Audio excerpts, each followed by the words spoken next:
තෙරුවන් සරණයි.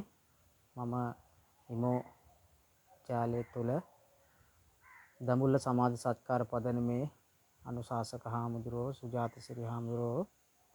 ඉතින් ඔබ මේ දකින්නේ මම වැඩ ඉන්නේ පන්සලේ මීට අවුරුදු 6කට විතර පෙර 2020-21 වර්ෂයේ තුල වගේ මෙන්න මේ කුටි ආරම්භ කළා.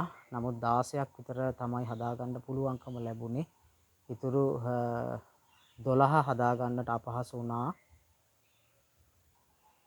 රටේ පවතින දේත් එක්කත් ඒ වගේ මේ කුටි බාර ගන්න කෙනෙක් නැතිකම නිසාත් 16ක් හදාගන්නට පුළුවන්කම ලැබුණා.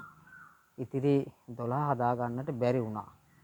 ඉතින් ඒ නිසා මේ වීඩියෝ එක මම කරන්න කල්පනා කරේ ඉතිරි බුදු කුටි 12 සම්පූර්ණ කරගන්නට ඕනේ කියන හැඟීමෙන්. ඉතින් මෙම බුදු කුටියක් 2021 කාලයේදී හදලා තියෙන රුපියල් 25000ක මුදලකින්. නමුත් මේක දැන් නම් මං හිතන්නේ 25000කට මේක කරගන්න බැරි වෙනවා.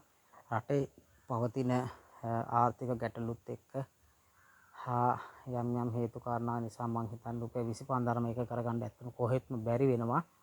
ඉතින් අපි මේක බාස් කෙනෙක්ට එක කතා බහ කරලා ඉතුරු 12 හදාගන්න එක කුටියක් යන මුදල අපි එතුමාගෙන් ඇහුවා. ඉතින් එතුමා කිව්වා අඩුම රුපියල් 50000ක්වත් මේකට යාවි කියලා. මොකද කුටිය බැඳ ගන්න ඕනේ, ඒ වගේම ලෑල්ල දා ගන්න ඕනේ කොන්ක්‍රීට් වලින්, ඊට පස්සේ ගල් හොයා ගන්න ඕනේ. මේ ආදි වශයෙන් ඔබට පේනවා කුටි එකක් කර එකක් හිඩස තියෙනවා.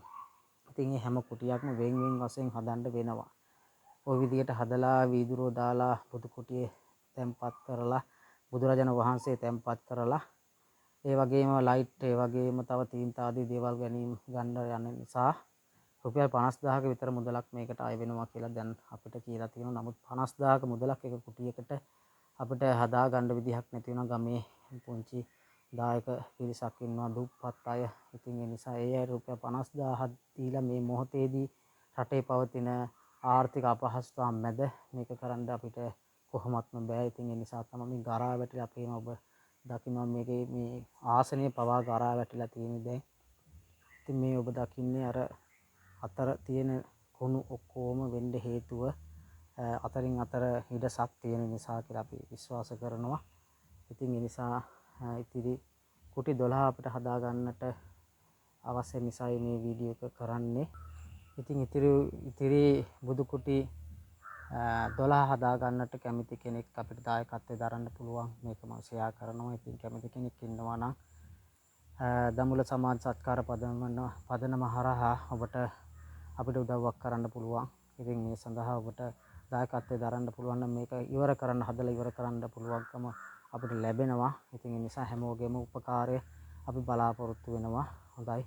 තෙරුවන් සරණයි.